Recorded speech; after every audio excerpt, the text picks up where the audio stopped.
I'm Karen Taylor. I'm Program Director of the General Society of Mechanics and Tradesmen of the City of New York, and I'm so pleased to be able to welcome you here this evening.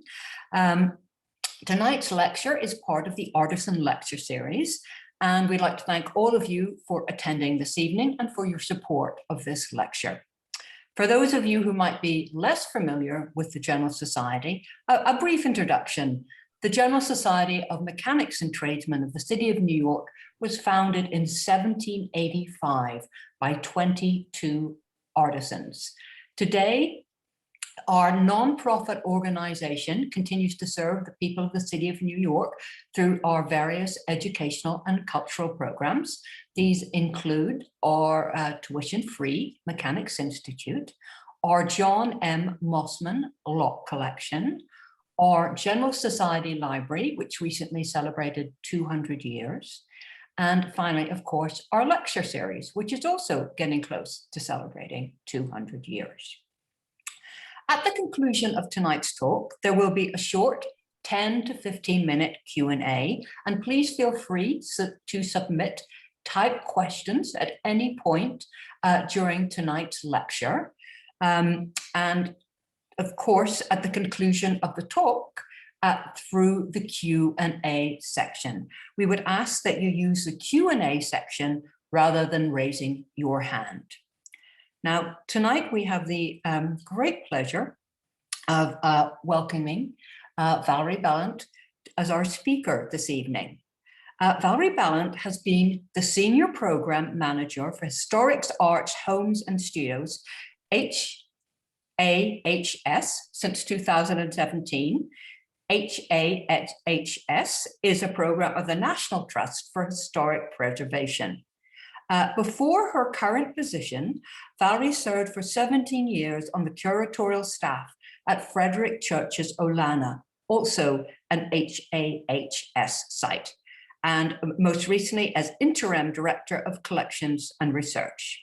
She was co-organizer and co-curator of Olana's annual exhibitions and accompanying publications. She is a frequent lecturer and writer on preserved artist spaces, Frederick Church, the Hudson River School, and American art and social history of the mid-19th century and earliest 20th century.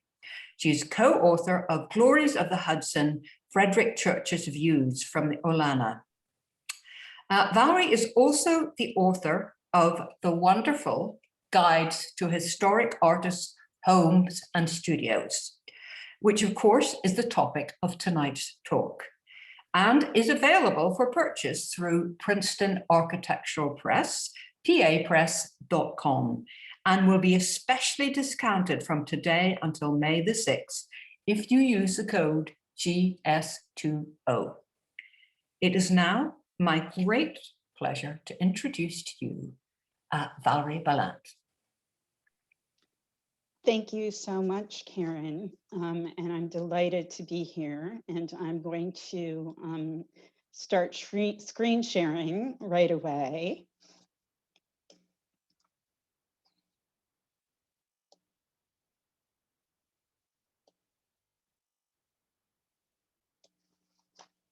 Great.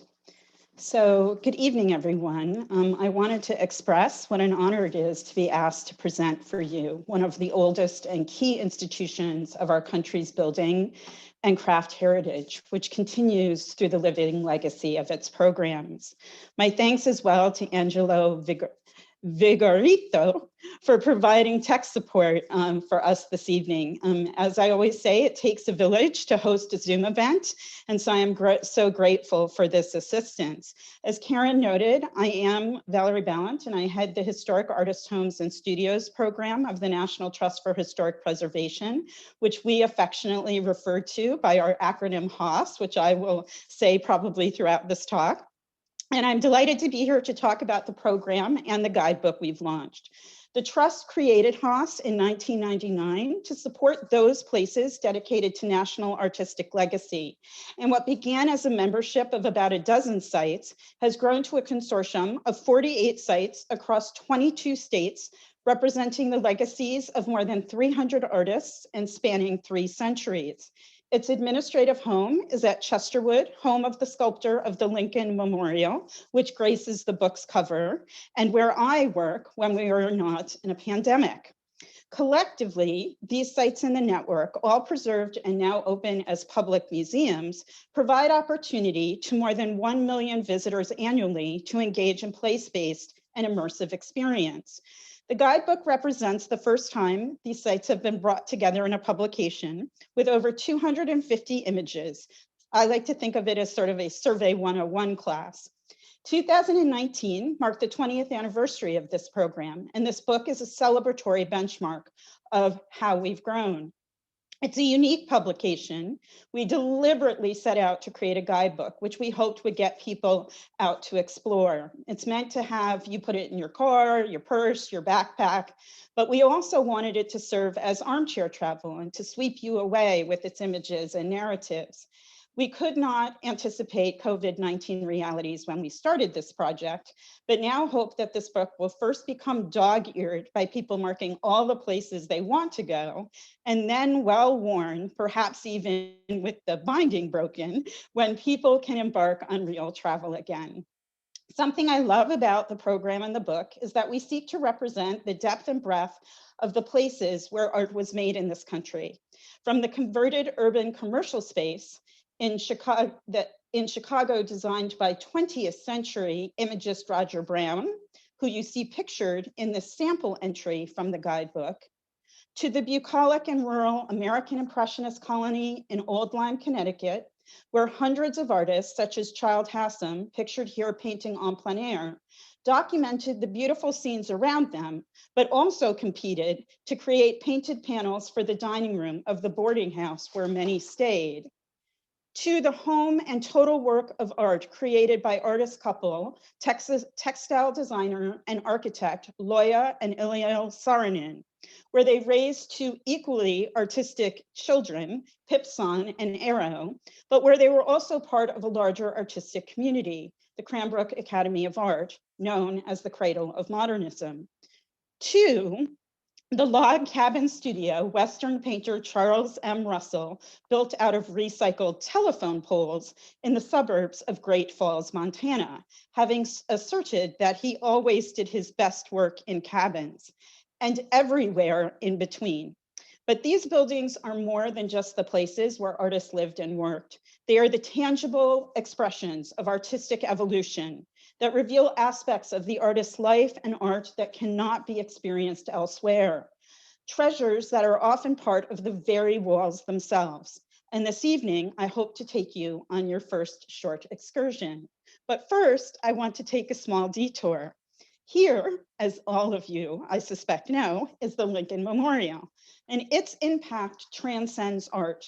It's synonymous with national ideas of democracy, personal freedom, and social justice, the right to assemble and protest or celebration. And it has become a place of pilgrimage for millions and is perhaps our nation's most famous piece of art in the world.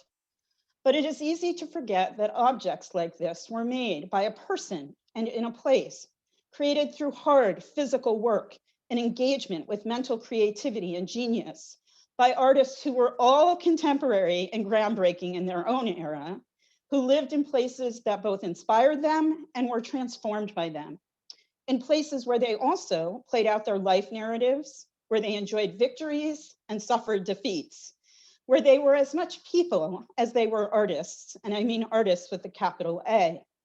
If art in museums and gallery spaces or a public monument is the output, these preserved sites represent all the input. And as preserved places that were once the locus of creativity, they are now uniquely poised to inspire visitors today. My own artistic journey, genesis, if you will, began here at Chesterwood in Stockbridge, Mass., the summer home and studio of sculptor Daniel Chester French. I visited here on a special arts program trip with my family at the age of 10.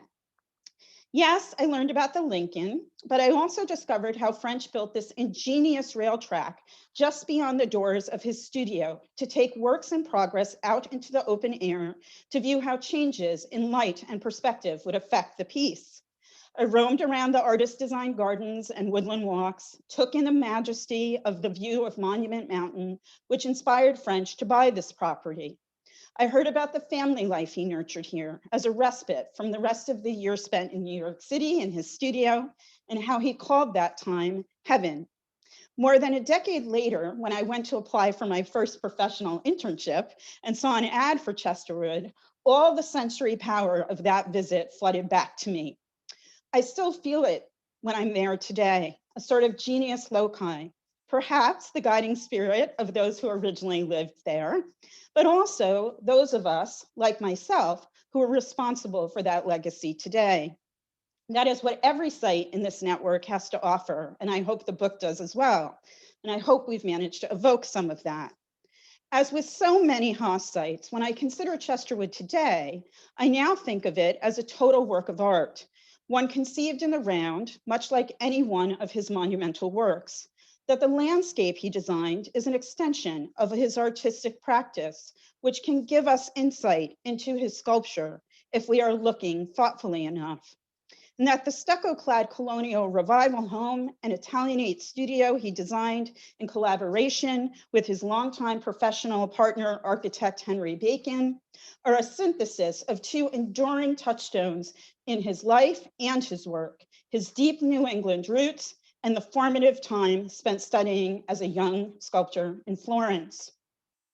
And I am reminded that these are also the places of everyday life, including personal decorative choices we can all relate to, although perhaps achieved with a more talented eye than some of us can aspire to, as the exquisite tapestry-inspired wallpaper in Chesterwood's Central Hall illuminates.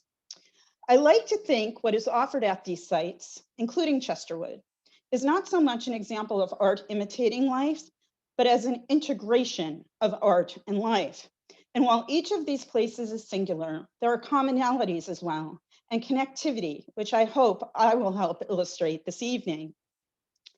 The book and the program include artists and places you may be familiar with, and those awaiting your discovery. On the top course, Andrew Wyeth, the center figure in 3 generations of artists. His local boyhood environment of Chadsford, Pennsylvania, and nearby Crooner Farm fueled him his entire career. He made works in a converted schoolhouse turned studio, and to be there is to better understand the work and the complexities of this deeply introspective human being. By contrast, on the lower level is someone you might not be familiar with, Grace Hudson, a formally educated portrait painter of the indigenous Pomo people, who along with her ethnographer husband, designed an arts and crafts home in Northern California's Mendocino Valley. Let's look inside a bit more. So this is the sign that greets you on Andrew Wyeth's studio. It lets you immediately know the nature of this person. But it's a good reminder that these were ultimately private spaces and that we are entering the inner sanctum. It's interesting to see what various artists needed to inspire them, or what environments they needed to surround themselves with in order to be productive. I think this is something we've all been thinking about this past year. How to work from home, how to balance life and work, how they are interconnected. Certainly, artists understand this. They don't stop being artists when they close the studio door. So let's take a little journey together. I can't possibly get us to 48 sites, but I do hope to entice you to discover more. Each of these sites and artists warrant entire seminars and monographs of their own, so I'm just going to barely scratch the surface. But I also want to use these sites to flesh out some larger concepts about artist spaces more generally. And I will jump around a bit geographically in order to weave those bigger ideas together. Here are 2 people who we think we know. The life and careers of Lee Krasner and Jackson Pollock are epic. Drama on the scale, warranting a major motion Hollywood picture starring Ed Harris and Marcia Gay Harden. But they lived together in a small hamlet beyond the center of East Hampton, in a humble cottage, painting in an outbuilding which overlooked the Saltwater Creek. And here they are in their respective painting modes, both very active processes. And this is their studio, a former fishing shack / barn, which gives you no hint of the wonders that lie within. And here is the interior of that studio. When you visit, you stand on that floor and process is all around you, not just on the floor, but on the walls where Lee's painting arcs exceeded the confines of her tacked on canvases. It is transformative, as I know from personal experience. It's one thing to see an artwork on display, but the ability to stand in the space where the artist conjured and toiled is something else entire. And that is some of the awe and wonder I'm seeking to spark in all of you this evening. Here is a detail of that floor. You might think it was a painting if I did not draw attention to the floorboards. You may not know about abstract expressionism before you go. You may not even like abstract expressionism, but you get it when you are there. If you have seen hundreds of Pollock works on museum walls, as I have, this makes it all come together for you. This is the embodiment of the physical process of art, actions which have become part of the architecture itself, and you just can't get that somewhere else. Here is someone else many of us think we know. This is the high school graduation picture of Edward Hopper, a young man on the verge of something great, an artist who earned the rarefied accolade of a word in the English dictionary, Hopperesque. He grew up in Nyack, just north of the city. Here you can see a work of a storefront in that town entitled 7 a.m. Nyack, New York, in the collection of the Whitney Museum, painted long after he left his boyhood behind. The effused light that is most associated with his art can be seen in this work. And today you can actually do a walking tour of Nyack, linking painted works to buildings in town. Rarely do we get to visit a site of artistic genesis, but this is one. Like so many artists, before you get your dream studio, if you ever do, your first studio is in a room of your house, and this was his bedroom. Hopper once remarked, there is a sort of elation about sunlight on the upper part of a house. The signature light that marks his whole career can be witnessed when standing here, streaming through the windows of his childhood home. Your experience here is again immersive and bound up in his early interaction with the architecture. This is where the mental informs the physical in art and shows that inspiration is not a linear timeline. I'd like to compare the studio space of another figurative sculptor, although one very different from Daniel Chester French. That's what's so great about HAHS and this book, because it allows for these juxtapositions. Many artists lived and worked in urban environments, especially in New York City, including all the artists I have already mentioned. This is the Greenwich Village home of Chaim Gross, arts educator and direct carver. He immigrated to New York at 20 to escape the increasing anti-Semitic wave. His is a self-proclaimed American dream story. And this is the type of narrative sites also have to offer when you visit. Universal stories of perseverance, triumph, loss. And these help to break down the distance we create of the genius artist.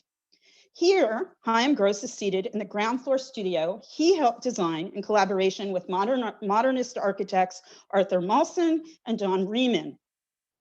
And this is a modern view. You can see how intact it is to the slide before. We could honestly just drop him right back in there. Never forget that you are stepping into the laboratory, the incubator for ideas, a place for experimentation, for trial, and for error alongside success. And that the objects encountered provide a link directly back to art process, from genesis to manifestation. All the tools of the trade are here. The chisels, the clamps, the raw blocks of wood stacked beneath the wood bench. And you can start to make connections between the process and the finished works. And this happens time and again at these sites, because at the core, these are places where art was made. You have, as scholar Wanda Korn, who wrote the book's foreword asserts, returned to the scene of the crime. But these sites allow us to venture beyond the studio space. This room shows but one example of the consistent curatorial impulses of these artists. Here, Gross's work is arranged among his collection of African masks, which were highly influential to his work, and works by colleagues such as Red Grooms and Raphael Sawyer, as well as those of European masters such as Renoir, of course, alongside the more mundane trappings of everyday life, like the record player. This composing of objects is an extension of what artists do in the studio. During the pandemic, I think we've all become keenly attuned to the decisions we've made in our own homes. Artists are fearless and give us permission to emulate them. As we can already see here, there's home decor inspiration within these book pages and at these sites, asserting, I believe, that what color you paint your bedroom says something about who you are and what moves you, and so too for artists. Here is a couple you may not know, George L.K. Morris and Susie Frelingheisen, a modernist counterpoint to some of the other spaces you've seen. This is an artist couple who were deeply involved in the American abstract artist movement and also had homes in New York and Paris. In the Berkshires, they created a rural retreat designed in concert with a local architect, John Butler Swan, who shared both their love of modernism and the indigenous Pueblo architecture of the Southwest, and both influences can be seen here. This is a building of stucco and glass brick with a fresco designed by George L.K. Morris in the garage breezeway. This was one of the first modern structures in the state, built within the same period as Marcel Breuer's Gropius House.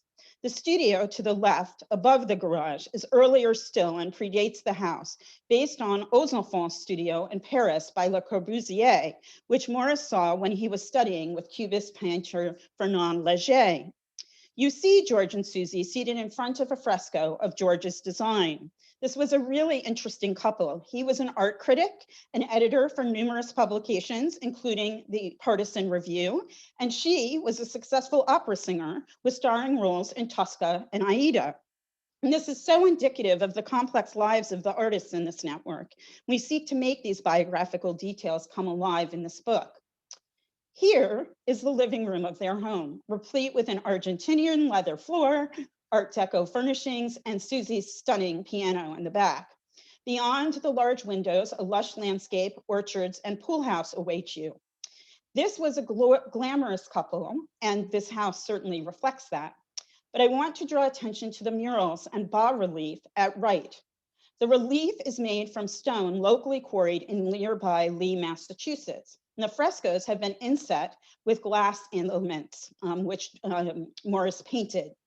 There are frescoes, reliefs, and murals made by George and Susie throughout the house. These are works of art that can only be seen here as part of the architectural DNA in the rooms for which they were designed. And many sites in the network include these exclusive elements. Here are Frelingheisen murals in the dining room. You can see it's a totally different style and palette than her husband. She has inserted corrugated metal into the fresco surface to create sculptural elements. I have focused on painters and sculptors to this point, but I want to highlight several of the many artists in HAHS who excelled in the decorative arts. Like Chaim Gross, here is another woodworking virtuoso, Wharton Esherick. Esherick began as a painter and printmaker and then evolved into sculpting and furniture making and ultimately architectural design. He initially started working in wood to create frames for his paintings. The staircase at Wright exemplifies his approach to design, highlighting the natural qualities of the wood with no desire to disguise original materials. It's beautiful, it's painstakingly worked, but the way it hangs seems entirely effortless. Here is what we call in the historic house field, his handmade house, which is really an artwork in itself, as many HAHS sites are. The series of progressively built spaces that comprise this rural Pennsylvania home were built in succession. Esherick's own studio building was the first completed at far right, and the stacked stone remains intentionally rusticated, the artist purportedly removing his own mason's mortar work for the look that he himself preferred. Almost a decade and a half later, he added the adjoining wooden tower, which included a dining room and bedroom. And the last addition was built 26 years later still, a concrete silo in a fresco of brilliant use of ochre, purple, brown, and green. The result is an organically conceived and interconnected sculptural form. Inside is all about surface and texture. It kind of feels like you're in a treehouse and it's all honeyed and warm. He was known to labor about finding the exact right piece of wood, while by contrast, Chaim Gross looked to the wood to suggest what form it would become. This is the one place where you can see Escheric's sculpture and furniture exhibited together in the cohesive environment for which it was originally designed. So many objects in this house are handcrafted. He would not buy something if he could make it. Each is a work of art. These utilitarian objects become like small sculpture displays. Here is another well-known artisan furniture designer, Sam Malouf. He loved the object and the journey in making that object functional and carried that over into the individually crafted elements of his home. This is a staircase, in some ways similar in form to that of Escherick that we just saw earlier. But here, Malouf reclaims wood strapping from packing cases used to transport boats cross-country. And that is an incredibly different ethos from Escherick. This is the aerial view of the Malouf property set against California's San Gabriel Mountains. Like Escherick's home, it was built over many decades. Truly handmade and multidisciplinary. Through the architecture, Malouf is stretching his creative muscles in new directions. The house has no clear front door. Like the exquisite furniture he designed, Malouf understood that there should be interest in every angle. There is nothing precious about the materials he used here. By Sam's own admission, this was built 1 2x4 board at a time. But it's the use of those boards, and in that lies the ingenuity. And we see that again and again in these artists' homes. And here is the workshop on property where over 5,000 handmade pieces of furniture were made. And here is the person, Elfrieda Malouf, known as Frida, who oversaw that workshop for half a century. Wives were often artists themselves and active collaborators with their husbands, although not always historically given as much credit as was their due. They met in art school, and her focus was ceramics. She learned about and supported Native artists of the region and collective Native American pottery and textiles, as well as contemporary art of California painters and sculptors. And examples of all those things can be seen in the image below, alongside Malouf's own table and chairs. She and Sam designed the exteriors and interiors of this house together, and the result is a visual poem of their life. I'd like to take us next to a completely different type of artist and house, Font Hill, created by scholar, collector, archaeologist, and tile maker Henry Chapman Merster. He built his dream home entirely out of concrete using a method he invented. So many of these homes become places of experimentation, employing new methods and materials. In the design of personal space, there is no patron to please, and expression is more free.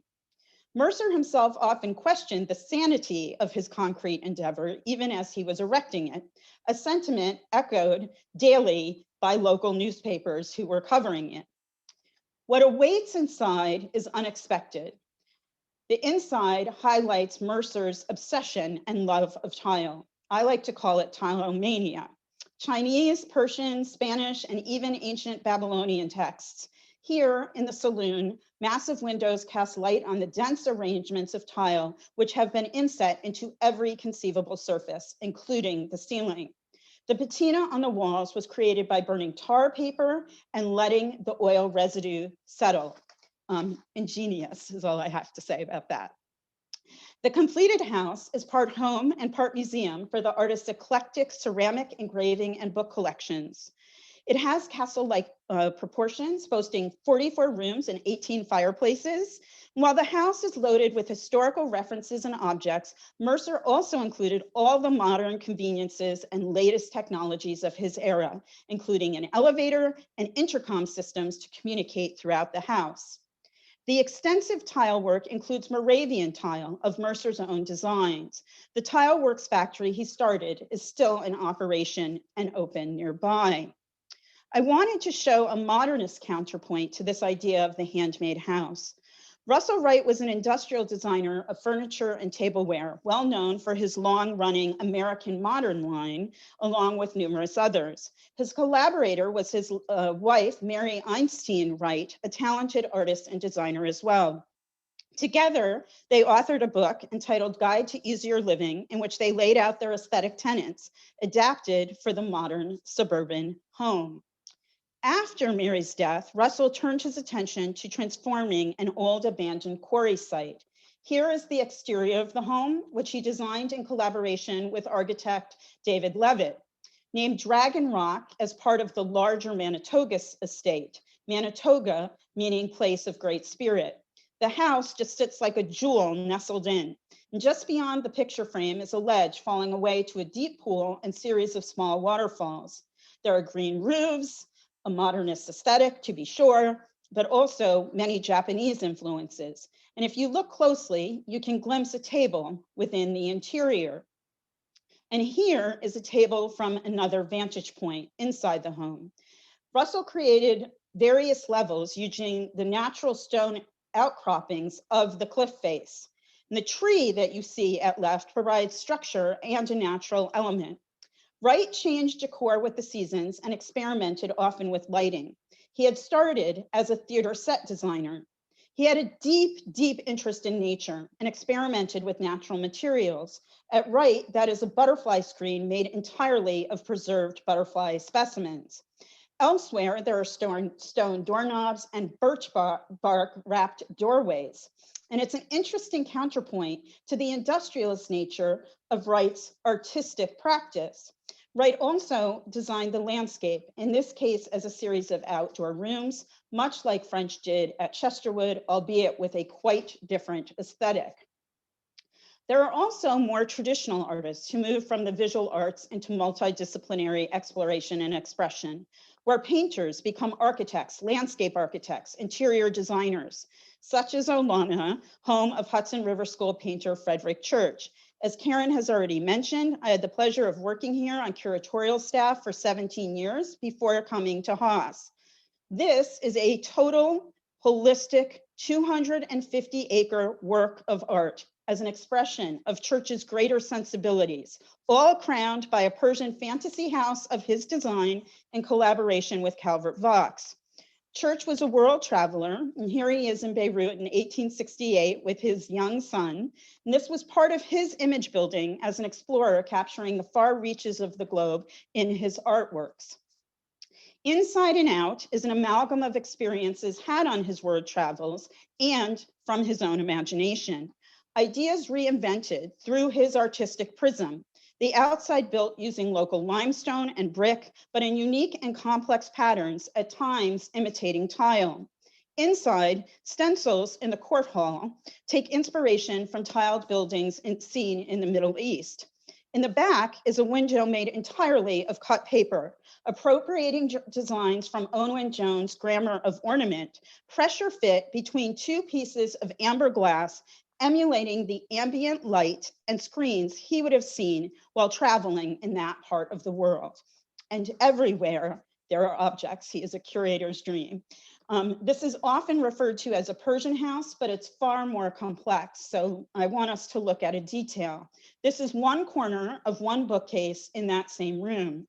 And you see a butterfly brought back from Colombia, hollowware from Tehran, Mexican folk pottery, and a 19th century Chinese blue ceramic draped by shells from Madagascar, given to him by another artist, Marianne North. These are not necessarily connoisseur objects. But yes, they are associative. And they are actual touchstones in many instances to moments of biography. And of course, trophies of travel of a sort. But the key for me is in the arranging. It's like composing a painting. This is the type of work that brought him fame and fortune. Twilight in the Wilderness, now in the collection of the Cleveland Museum of Art. And this is the view from the other side of that room. This is the landscape beyond the house, which Church took 40 years perfecting, more than any single painting. For me, Church is a master of color, theatricality, and harmonizing details within a greater sweeping composition. And all that is here, writ large, in new ways for us to discover. And this happens time and again at these sites. But Church's artistic evolution actually begins with this artist and his Catskill home. English-born Thomas Cole, founder of the Hudson River School, the first homegrown national art movement in our country. He inspired generations of artists with landscape painting in this groundbreaking mode, including Church, who was his pupil. Cole's images of our country's natural wonders help forge a national identity linked to our relationship to the land. Here is the exterior of the federal home where Cole settled with his wife and children, owned by her family, and where Church came to study as a teenager. That's the porch view of the Catskill Mountains that continues to draw thousands a year and that inspired Cole his whole career. Very rarely can we stand in the place where an art movement started and immerse ourselves in the physical environment that nurtured it. Here is the outbuilding that Cole used as a studio for much of his career. So many of the works that you might know by this artist were painted in this space. But Cole also had a strong interest in and passion for architecture, even submitting a proposal for the Ohio State House Commission. And he dreamed of building his perfect studio on the family property. Only a few years before his death, he managed to make that dream a reality. The picture at the bottom shows you the building as completed. He died suddenly and unexpectedly, and within months, the studio became a place of pilgrimage. Here is his daughter, Emily Cole, who remained a keeper of that flame, and who you see at bottom right. Ultimately, the building deteriorated and was lost well before the site became a museum. In recent years, the site has rebuilt the studio to exact specifications and has adapted it for annual exhibitions. And you see that, that's the upper image on the screen.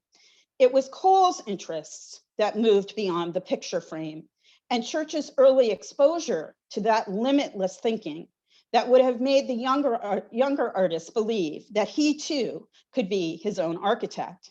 And these interconnections between artists are also what HAHS seeks to illuminate. I'd like to show you some examples of artists who not only designed their own buildings and landscapes, but activated those landscapes as studios and exhibition spaces. Here is an artist and new site to HAHS, which we accepted just a few months ago into the program. Hilltop House and Stone Quarry Hill Art Park represent the legacy of sculptor and multimedia artist Dorothy Riester, who passed away only a few years ago. Riester purposely relocated away from more traditional urban centers to settle in rural upstate New York. She chose an extensive property just outside the charming lakeside village of Cazenovia. She and her engineer husband established a sculpture park on their sweeping landscape to provide opportunities for artists to exhibit large-scale works. The park is still an active venue for living artists today, one of the longest continuously operating parks in the nation. That's her own sculpture, Contemplating Man, that you see in the center image. At Wright are all her studio materials, and you can see that she often worked in a traditionally figurative vein, but she was just as likely to be welding something outside. At the top of their hill, the couple designed and executed a series of A-frame buildings, including this studio, but also a home they named Hilltop House, based on the design tenets of Frank Lloyd Wright. And here she is working in that A-frame studio. Inside the house, everything is of Dorothy's design. She worked in many disciplines, including paintings, ceramic, wood, and metalwork. At left, you see her floating staircase leading up to the second floor and a hallway that leads to her garden room. At right is a detail of that room. She was very experimental with materials. This is a sand cast composite wall relief with both molded and embedded elements. Like so many places I have already shown you, this work can only be seen in the context for which it was designed. Everything in this house is hand wrought by Dorothy, from masonry to lighting fixtures to tableware to all the tiles you see here in this kitchen.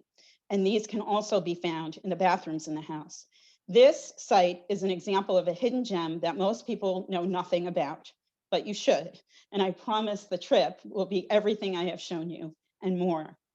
Much further south, but also fairly new to HAHS, is Ann Norton, whose home and studio is in West Palm Beach, Florida. Here she is hard at work at the piece 7 Figures, which is seen today on site, alongside many other outdoor works she created for her landscape.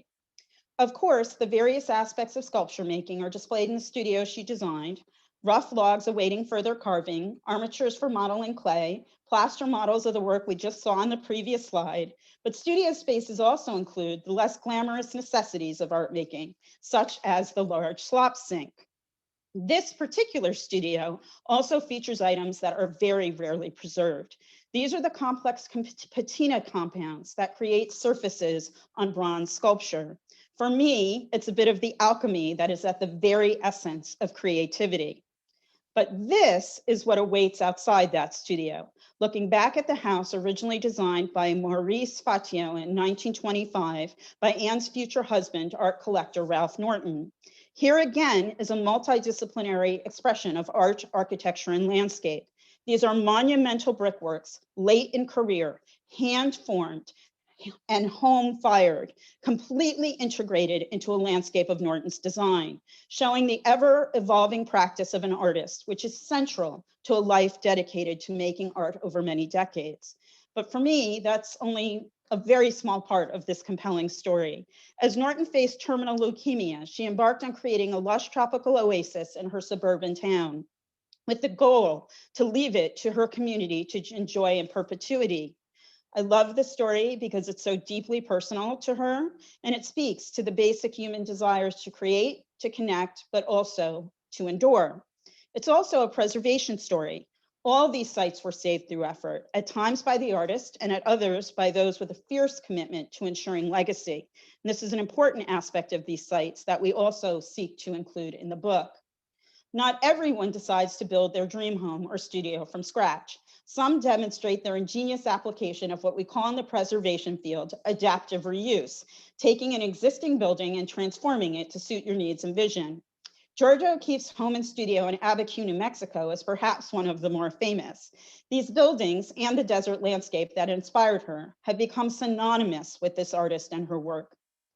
She actually had to wait years until the Catholic Church would sell her this site. And then she painstakingly made it her own through preservation of the exposed beams and traditional adobe, while also adding modern touches such as the large 1950s picture windows you see, which optimized her sweeping views. And here is the interior of her sitting room, looking out at cottonwood trees. The aesthete spare quality is representative of her modern sensibilities. It is punctuated with very few objects, like this Bertoia bird chair at left, which almost serves like a sculpture in the room. Elsewhere in the house are lighting fixtures by Noguchi, and these are all fitting and expected, I think, for the woman called the mother of modernism. The infamous black door in the inner courtyard was the subject of more than 20 of her paintings, but she also produced and displayed sculpture, often repeating forms at different scale and in different media. But in 1974, at the age of 87, she took on a new medium entirely, ceramics. And it just proves it's just never too late to transition into something unknown. And you can see, I think, very clearly here that her forms and her glazing are informed by the architecture and environs of Abiquiu. A stark contrast to these expansive structures is Grant Wood's space in Cedar Rapids, Iowa, a painter of one of the most appropriated images in all, I dare say, the visual lexicon, American Gothic. This image of Wood shows the persona he wished to create. A white shirt, black wingtip shoes, and overalls, referencing him both to farm and factory workers of the region. And this is part personal branding and persona making. Wood had traveled and studied in Europe and was actually quite sophisticated and cosmopolitan in some ways. All the really good ideas I ever had came to me while I was milking a cow. Perhaps a bit more of this branding. Each chapter in the book begins with artist's quote like this, giving us a bit of entree into the personality, and in this case, sharp wit of the artist. American Gothic and many other masterpieces was painted in the upstairs of a converted garage given to Wood by patrons. This is a masterwork of DIY and loft living. There is literally no wasted space. He lived here with other family. He made a bathtub out of an old hay chute space. There is a bushel basket repurposed as a stove mantle, and throughout are metalwork of his own design, including the radiator screen at far left and several lighting fixtures. This makes us remember that Wood started actually as a decorative arts artist. This small space, though, is also a reminder that many artists struggle financially in their own era, and that masterworks we all know today are created in these types of humble spaces. Another aspect of his wry sense of humor was the front door, made from a coffin lid, as the funeral home was right next door. Painted on a glass clock, which denotes things such as taking a bath and having a party. The satire of his paintings finds expression in his own home, and we understand through this architectural element that this is an intrinsic part of who he is. Here is adaptive use on grand scale. Sculptor, arts writer, and furniture designer Donald Judd transformed a 19th century abandoned cast iron sewing factory in New York's Soho neighborhood into a place where he could experiment with his ideas about the permanent installation of art. Once it was complete, it was also a gathering place to discuss ideas about art, an informal salon of sorts, like many HAHS sites. And here is an example of how those ideas manifested, combining living and workspace with furniture of his own design and works by contemporaries. On the wall is a work by Stella, originally owned by the architect Philip Johnson, but traded for the work by Judd that now graces the grounds at Johnson's Glass House in Connecticut, also open as a public site. Several years later, Judd expanded upon these ideas in Marfa, Texas, a site also in the HAHS network. His projects at Marfa were executed with a clear vision towards legacy and were even larger in scope than those in New York. He was keenly aware of balancing his own architectural projects with respecting the traditional structures he was adapting for use, such as the wall you see here. He built it using traditional adobe brick building techniques. The most personal space of all his properties in Marfa is the block. Judd turned 2 airplane hangars in a former administrative building into exhibition and living spaces, also building new structures such as a bathhouse and designing a garden. Here we experience Judd's philosophy that objects define architecture and space through repetition. Most artists occupy numerous studios throughout their careers, and successful artists often have simultaneous studios in the city and country. Rarely are multiple sites associated with a singular artist preserved. The opportunity to study Judd's evolution through these 2 physical sites is unique and incredibly valuable. Conceptual artist David Ireland adapted his own space from a Victorian home in San Francisco's Mission District, the former salesroom and home of an accordion salesman. And if you look closely, you can even see the gilded sign lettering in the window. Here, Ireland is creating a sculpture by tossing concrete between his gloved hands until it becomes a perfect sphere. And that gives you a sense of what awaits us inside. This is the ultimate in DIY. He did a series of what he deemed maintenance actions, returning the architecture to its original bones. And you can see the exposed window casements. This was part homeowner's restoration and part art performance. He recorded the cracks and history of the plaster walls through numerous coats of polyurethane. And today, to be in there, it glows like amber and you feel like you're in this sort of lacquered little jewel box. He used everyday objects to transform them into works of art. Yes, that's a chandelier made out of propane torches, and it works. The site breaks conventional ideas of home and studio all together. The whole thing is one large architectural art installation that records Ireland's art, but also his life. This is also a newer site, just saved within the last few years. And I want to convey that these sites are not static. More are coming online and opening all the time. And helping guide those artists, descendants, or preservationists through that process is part of the work that we do. Here are 2 artists, Victor and Mabel D'Amico, whose site on Long Island has just become a member of HAHS, a couple who transformed modern arts education, asserting that it was integral to human experience and should be available to all. The house they designed and built is filled with Mabel's art, her handmade clothing, and jewelry designs. She literally made art out of anything, including the fishing buoys work of art you see at left. He was the first head of the education department at the Museum of Modern Art. Together, the couple ran an art school out of a converted retired Navy barge, which still operates today. And this is one of the most ingenious examples of artistic building reuse I can think of. And that's Victor teaching on the nearby beach. I want to conclude by touching upon the types of artists who are underrepresented or do not traditionally fit into the mainframe of art history. We are actively seeking to bring more sites like these into the network. Self-taught artists, folk artists, indigenous artists, and people of color. Clementine Hunter worked her whole life as a field laborer and later as a domestic staff at a plantation in rural Louisiana. She did not even begin to create art until she was in midlife and a grandmother, using discarded materials from a visiting artist. And it just shows it's never too late to start to be creative. She painted on everything, cardboard, mugs, cigar boxes, and she thinned her paint to make it last longer.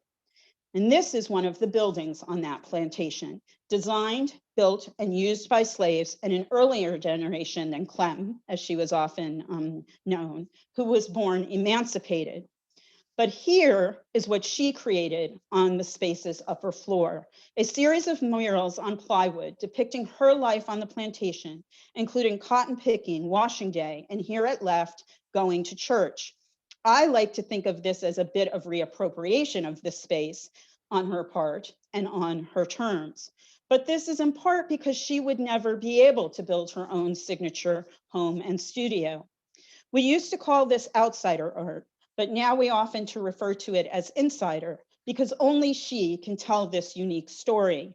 And this building and that work represent a different example of architectural, artistic autobiography.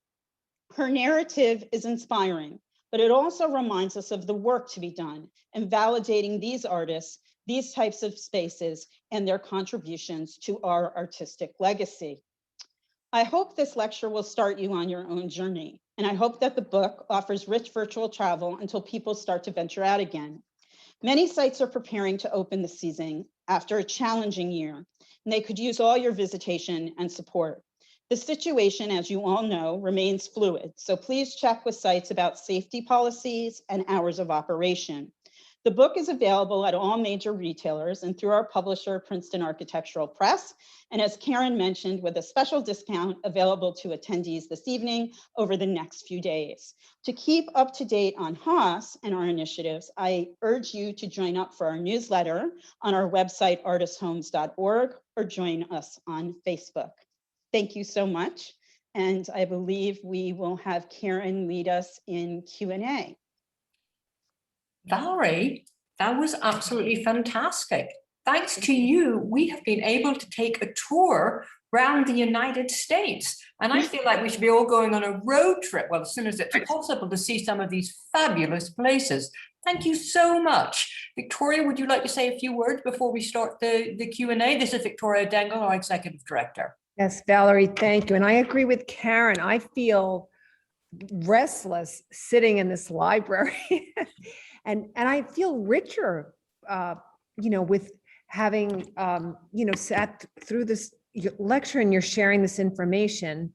And I couldn't help but think how wonderful, really, it's such a service that has been done in preserving these homes, and yet another reason to be a very grateful American that I can't believe what we have among us. So thank you so very much. Thank you. Thank you so much, Victoria. Right, well, let's hear some questions starting to come in. This is from David Nathans, and he wonders, is the normal Rockwell studio, is it in the book, even though it's a reproduction? The Norman Rockwell Museum is currently not a member of HAHS, and the studio, this is right in my neck of the woods. The Norman Rockwell is just a hop, skip, and a jump from Chesterwood.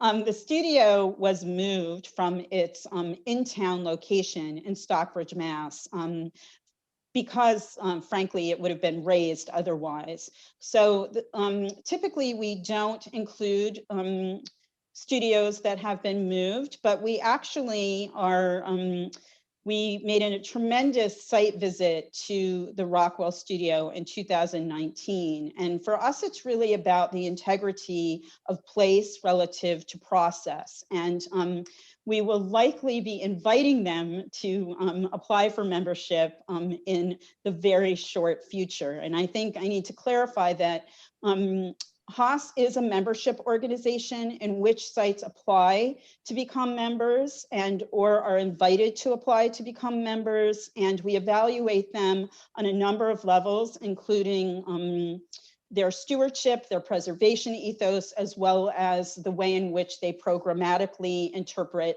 the legacy of their artist or artists. So here's hoping Rockwell actually becomes one of us. I hope Lori's listening somewhere. We've known each other a long time, but it's not in the book. But you know, hopefully there will be a volume 2, and there will be all kinds of other sites in the book as we continue to grow our membership. Oh, well, that would be terrific. Yes, hopefully the 48 are just sort of like, you know, it's going to be many, many more in the future. This is a very apropos comment because it's from Outsider Art, which I now know should be Insider Art, and the Outsider Art comments. That was wonderful. Thank you. This is from Adelma Gillespie. In the Y screen, there's a portrait of a woman. Do you know who that is?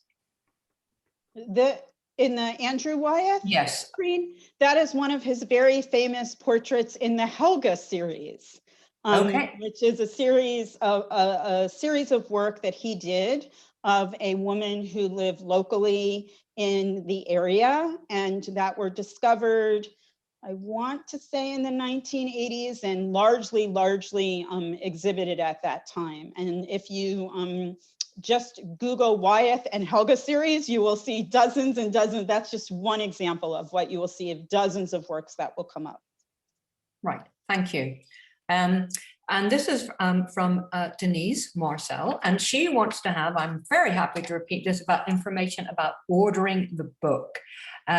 So as it is, as Valerie mentioned, you can purchase it anywhere. But if you go to Princeton, and thank you, Angelo, and Victoria is also displaying the cover of the book. I don't know if you can see it, Victoria. Maybe you want to say something, and then it will go to you. I think you're muted at the moment. No, just holding it up, but I see that Yes. Angelo. Yeah, and Angela have now put up the slide. So this will give you the ordering information, but let me also repeat it. So it's available through Princeton Architectural Press, and they have a very easy website to remember, papress.com. And obviously, if you look for the title of this book, Guide to Historic Artists' Homes and Studios. Now, this 20% discount is available just until the 6th of May, and the code is GS20. So just to remind you of that. So Karen, that the images are, Valerie, the images are all wonderful. I was looking through it. It's just, it's such a, you know, it's a visual treat, a feast. Beautiful. Thank you so much. We really worked very hard with Princeton Architectural Press, which is a very visually forward publisher, because we really wanted, so much of the richness of these sites is demonstrated in visual ways that no words of any writer can convey as well as an image. And I can say, with the exception of the historic images of the artists, which open every chapter, this is a full color publication, and we are very, very proud of it. And I think I will have done my duty if it provides a gateway for those who have never attended an artist site at all, or perhaps have never really thought about these places. But also, I like to think that the book offers surprises for those who consider themselves seasoned devotees of either these individual artists or places. And if I was trying to achieve both things, and of course the readers get to decide that, but know that that was our thinking when we set out to make this publication. The next, this is a question actually from our lecturer last week that many of you might have been fortunate enough to see, and that is from Françoise Bolac. And I had mentioned to Valerie, this is also kind of interesting and coincidental, that Françoise was also involved in helping to design a small visitor center. And which artist was it, Valerie? Can you remind me? It was a addition and bump out to the historic barn on property, and it was done in 1999 and 2000. And Francoise probably won't remember, but I was the lowly curatorial assistant working on that project. And so I'm just delighted that she is actually here this evening and would love to hear her question.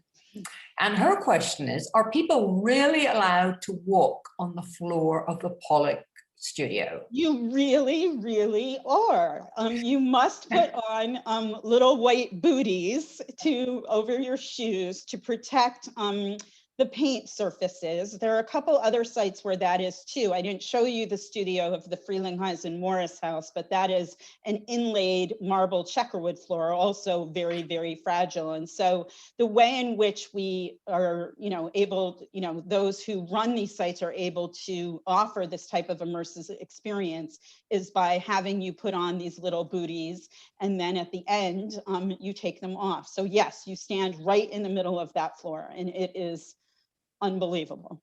Never gets old for me. I've been there a couple times. It's always a revelation.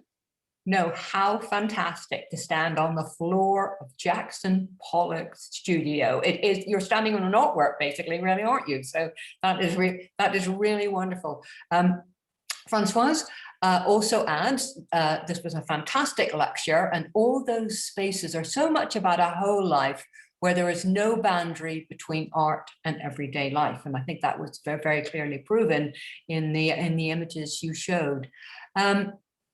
This is, and forgive me, I know that I can't pronounce the acronym correctly, so I'm going to say HAHS again. Also National Trust properties, and I believe that is the case, correct? They are not. So they're not. Okay. Okay. This is a membership consortium of the National Trust, and so it is a peer-to-peer network. Some of the work that we do beyond outreach to the public and our advocacy work for these sites is peer-to-peer exchange and opportunities for these sites. Some of these sites are quite small. So they're all independently owned and operated. The one exception is Chesterwood, which is a site of the National Trust and thus the administrative home of HAHS. But all the sites in the network have their own governance structures. Some are National Park Service sites, some are privately owned, some are part of larger academic institutions, some are state sites and municipal sites. There are really all different kinds of models. The thing that they share is they are the former working spaces and homes of artists. And I probably forgot to mention, historic is a sort of code word for they are all deceased, and no one is currently inhabiting those spaces, and they are preserved to the legacy of the artist. And so there is quite, as you read the book, you'll see there's quite a range in terms of how large these sites are in terms of their operations, and a wide range of who administrates and stewards them. All right. Well, thank you for that comprehensive answer. Now, this is a comment from Holly Kay that you also must wear booties at, and I'm not going to be able to pronounce, but it's Georgia O'Keeffe's place. Is it Abiquiu? Yes, at her Abiquiu home and studio, which is outside of, which is a ways out of Santa Fe. So to go see that studio, you must actually get a ticket at the Georgia O'Keeffe Museum, which owns and operates Abiquiu. And then you take a bus ride out. And yes, you do also have to wear booties because you have to protect these surfaces. These surfaces were, domestic spaces for small amounts of people. And so we need to protect them. And in many instances, as I think I've argued and perhaps successfully argued, so many aspects of these homes are works of art in themselves and need the type of sort of care and careful stewardship that a painting on a wall would need. So thank you for reminding me that that's a part of the Abiquiu experience as well. Fantastic. David. Nathan comments that what terrific work NTHP is doing. And this devotion to the American artist is terrific. And he thanks you on behalf of the organization for your work and stewardship, because then I can only echo that, because it has been absolutely wonderful to see all these places. Now, Valerie, for the book, did you personally go around every single one, or was that not possible? I realize there are 48. So truth be told, during my long-standing tenure at Olana, I went to many of these sites just because they interested me many years before I became part of HAHS. And I will be honest that there are a very small handful of sites that I have not actually physically been to, but that is a very, very small number. I have taken a small prop plane over the mountains to Great Falls, Montana.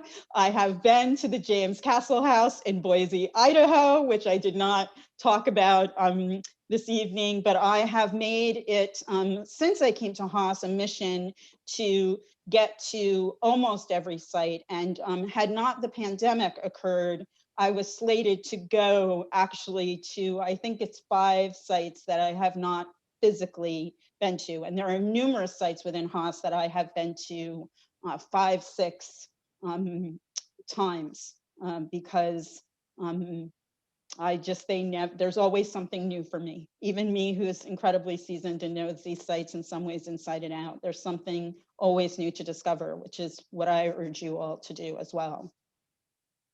So, well, Valerie, I just want to express our thanks to you again. This was, absolutely terrific. And I'm going to quote you: a seamless integration of art, architecture, and landscape. And I think that's what all these houses that you displayed represented so well. And the ingenuity, the creativity, places of experimentation. It was really wonderful to see the artists. It was much more than a home or a studio. It really had the thumbprint of the artists involved, and it was just incredible to see all these places. And anyway, I can't wait to see more of these places, certainly the ones that are nearby locally. And I am just going to remind everyone, I know you have the slide in front of you, but this really is an absolutely incredible book. And what a great gift to friends all over the country to remind them of the art that they can see. And again, it is available through PAPress.com, Princeton Architectural Press. And as I said, there's the 20% discount is of short duration, but will be available from tonight, until May the 6th. And of course, the code that you should use is GS20, which I guess stands for General Society 20. So GS20. So I absolutely recommend that. Victoria, would you like to add anything? Oh, I think you're on mute. All right. Valerie, that it's so much fun to listen to you. It's an overused word, but your passion for what you do. Oh my gosh. And another word that I'm just so happy to be able to use in the most positive way, contagious. Your enthusiasm is contagious. I appreciate that. I hope so. I hope that give everyone the bug to go to one of these places. Or if you have already been to one of these places, you need to go back because there's always something to see. So I take that as a huge compliment. It's good, contagious. Absolutely. You have absolutely opened the gateway to these artist sites. And I'm also just going to very quickly mention, we just had a few more comments. Francoise thanks you for mentioning the architects as well as the buildings. And this is from Pat Rotondo. Thank you for a fascinating and inspirational talk. I've visited most of the sites in Hudson Valley and the Berkshires and will venture further afield after this presentation. Thank you. And any invitation for Ellsworth Kelly's studio, ? I think that currently because the site is not open for public visitation, that is also something that is a current stipulation of being a member of HAHS. But I will say that we are working to create sort of new categories of membership into HAHS that might include other models and paradigms. And so I never say never. And the beauty of these sites is that they continue to evolve over time. And what some of these sites might be today may not be what they are tomorrow. And certainly I would love to have Ellsworth Kelly's former studio in the HAHS network. But I think it requires for us more exploration of how we want to sort of expand the tent in the way that we define publicly accessible preserved artists' homes and studios. So not a dodge, just an honest, I would love it. Well, here's hoping, and this is also, I'm just going to, a couple of more comments, I'll just say these very quickly. This is from Outsider Art again. And I have to say that the Mercer house was absolutely stunning, the whole story about that. Anyway, he has 2 Mercer tiles. So from depicting 2 Canterbury tales pilgrims from a fireplace surround from the subsequently raised home in Philadelphia. So that's interesting. And Barry Schulman says he lives next door to the Ann Norton Garden in West Palm Beach, and it is a real gem. And just very nice comments from other people. So I am going to conclude tonight's talk. I just want to express our huge appreciation to you once more, Valerie, and I want to thank Princeton Architectural Press for all their help, particularly Wes. And finally, in conclusion, I'm just going to mention 3 upcoming lectures that we have. Tuesday, May 25th, with a landmark lecture. It all began with a portal, Thoughts on the Preservation of Cultural Heritage, with Nomer Babarchi.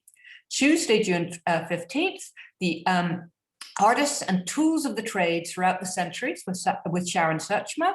And on Tuesday, June 22nd, another landmark lecture, The Impact and Possibilities of Preservation, Lessons from the Neighborhood Preservation Center with Felisa Mero. Again, Valerie, so many thanks. And again, to our audience, thank you for your support. And I so recommend this book. It's absolutely wonderful. So thank you for attending tonight, and we look forward to seeing you at future lectures. Valerie, once more, thank you. Good night. Thank you. Thank you.